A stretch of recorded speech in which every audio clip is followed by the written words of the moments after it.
Welcome बेटा next class में। अब हम पढ़ेंगे लाइट का first part, that is reflection. Reflection of light. Reflection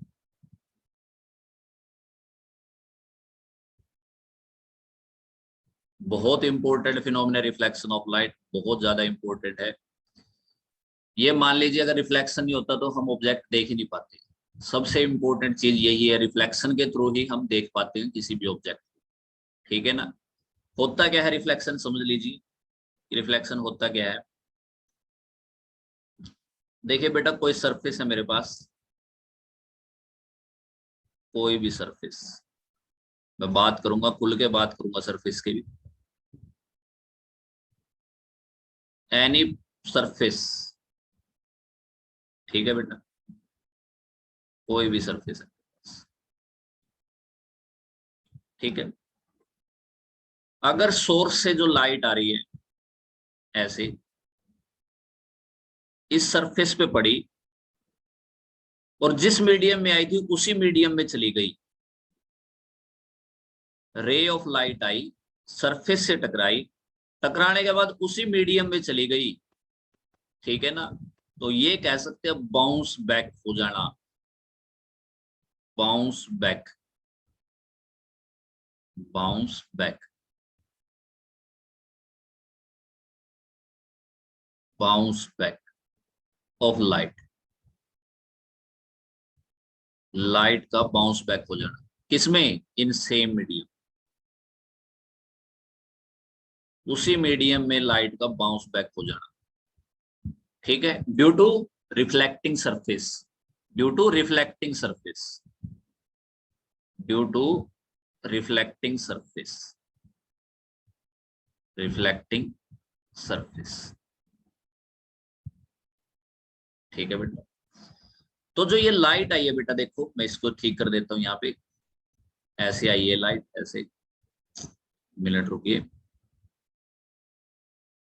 बिल्कुल सीधी ऐसे आई है लाइट। इधर से आई है, सोर्स से लाइट आई है और इधर चली गई है। ठीक है बेटा, सेम मीडियम में चली। ठीक है।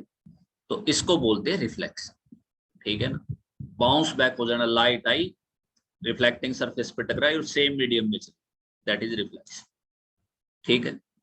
अब रिफ्लेक्शन को पढ़ने के लिए इसके कुछ रूल हैं, कुछ लॉ है रिफ्लेक्शन को पढ़ने के लिए। लॉ ऑफ रिफ्लेक्शन,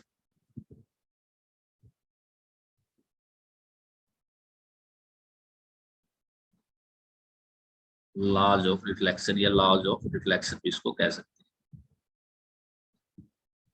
क्या लॉ है बेटा इसके? पहले सबसे पहली बात ये है कि जो आपने रिफ्लेक्टेड जो इंसिडेंट रे डाली है,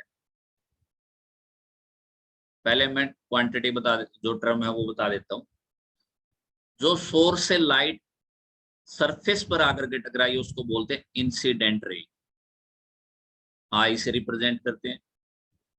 जो सरफेस से टकराकर सेम मीडियम में गई उसको रिफ्लेक्टेड रे बोलते हैं। ठीक है। इनके बीच में क्या डालते हैं बेटा? नॉर्मल डालते हैं, नॉर्मल डालते हैं। ये पॉइंट ओ है मेरा, इस पॉइंट ओ पर ये नॉर्मल है। नॉर्मल और इंसिडेंट रे के बीच में बनने वाले एंगल को इंसिडेंट एंगल बोलते हैं। नॉर्मल और रिफ्लेक्टेड रे के बीच में बनने वाले एंगल को रिफ्लेक्टेड एंगल बोलते हैं, एंगल ऑफ रिफ्लेक्शन बोलते हैं। एंगल आई क्या है? एंगल ऑफ इंसिडेंट या angle of incidence. Angle R क्या है बेटा? Angle of reflection. ठीक है बेटा। तो ये जो एंगल बनेंगे ध्यान रखने आपने, रे और नॉर्मल के बीच में बनेंगे, रे और नॉर्मल के बीच में, अगला नॉर्मल और रे के बीच में। ठीक है ना। तो कई बार गलती कर देते हैं हम इसमें, क्या करते हैं, इंसिडेंट एंगल, बहुत सारे बच्चे यही बता देते हैं कि सर ये रहा इंसिडेंट एंगल। ये गलत है बेटे, ये इंसिडेंट एंगल नहीं। सरफेस के साथ जो नॉर्मल में, नॉर्मल डालने के बाद जो इंसिडेंट रे और नॉर्मल के बीच में एंगल बनेगा वो इंसिडेंस एंगल होगा। और जो नॉर्मल और रिफ्लेक्टेड रे के बीच में एंगल बनेगा उसको एंगल ऑफ रिफ्लेक्शन बोलेंगे। तो पहला लॉ तो कहता है रिफ्लेक्शन का कि एंगल ऑफ इंसिडेंस बराबर होगा एंगल ऑफ रिफ्लेक्शन। पहला लॉ ये बोलता है एंगल ऑफ इंसिडेंट किसके बराबर होगा, एंगल ऑफ रिफ्लेक्शन। दूसरा लॉ क्या कहता है बेटा रिफ्लेक्शन का, इंसिडेंट रे, रिफ्लेक्टेड रे और normal lies in one plane, वो एक ही प्लेन में लाई करेगी। ठीक है ना, 7th क्लास में आपने पढ़ रखा है। तो एक इंट्रोडक्शन था ये, जब लाइट एक ही मीडियम से आए और रिफ्लेक्टिंग सरफेस से रिफ्लेक्ट होकर सेम मीडियम में चले जाए वो रिफ्लेक्शन कहलाता है।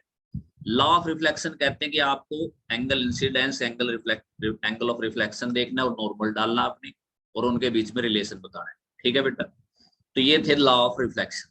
उम्मीद है आपको समझ में आई होंगी। अब इसी से रिलेटेड मैं कुछ और बातें आपके साथ करना चाहूंगा रिफ्लेक्शन से रिलेटेड।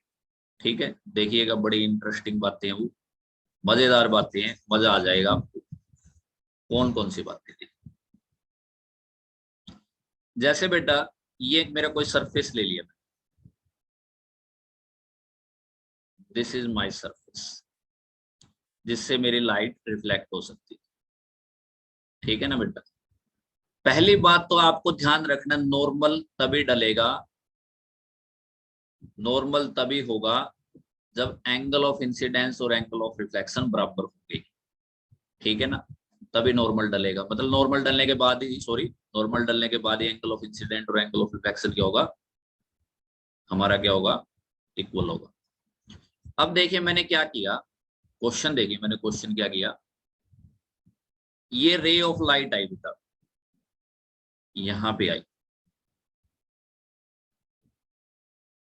ठीक है बेटा, इंसिडेंट रे आई मेरी, ये आई मेरी इंसिडेंट रे, आई से मैंने इसको डिनोट कर दिया। सरफेस से टकराई बेटा, और फिर से क्या होगी, ये रिफ्लेक्ट होगी, रिफ्लेक्टेड रे आर होगी मेरी। बताइए इनके बीच में एंगल क्या होगा। सब बच्चे कहेंगे सर जी एंगल आई आपने अभी तो बताया एंगल आर के बराबर होगा, और ये एंगल तो देखने में सर यहाँ पे 90 डिग्री दिख रहा है हमको। ये देख लीजिए सर 90 डिग्री का तो एंगल है, और ये दोनों के दोनों एंगल किसके बराबर हो गए, 90 डिग्री। तो लॉ की इंपोर्टेंस बता रहा हूं मैं, रिफ्लेक्शन के लॉ की इंपोर्टेंस क्या है। लॉ ये कहता है कि एंगल इंसिडेंस कब बनता है, जब इंसिडेंट रे और नॉर्मल के बीच में एंगल बने, उसको आई कहते हैं। या नॉर्मल तो है ही नहीं बेटा, रे रे की बात हो रही है, नॉर्मल तो डला ही नहीं, तो अपने आप में एक नॉर्मल की तरह रे। तो ऐसी जगह पे लॉज ऑफ रिफ्लेक्शन नहीं लगेगा, लॉज ऑफ रिफ्लेक्शन नहीं लगेगा तो रिफ्लेक्शन का फिनोमेना भी यहाँ पे नहीं लग सकता।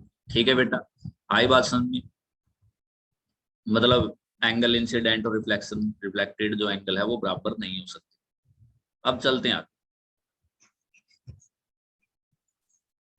टाइप्स ऑफ रिफ्लेक्शन पे चलते हैं हम अब आगे।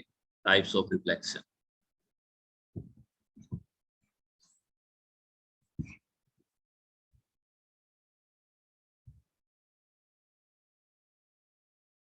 रिफ्लेक्शन दो टाइप का होता है बेटा, रेगुलर और इरेगुलर।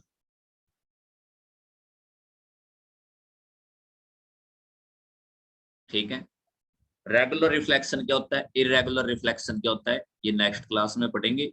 तब तक की इतलाएं की आज हमने क्या पढ़ा, लॉ ऑफ रिफ्लेक्शन पढ़े। लॉ ऑफ रिफ्लेक्शन क्या कहते हैं कि एंगल ऑफ इंसिडेंस और एंगल ऑफ रिफ्लेक्शन बराबर होने चाहिए।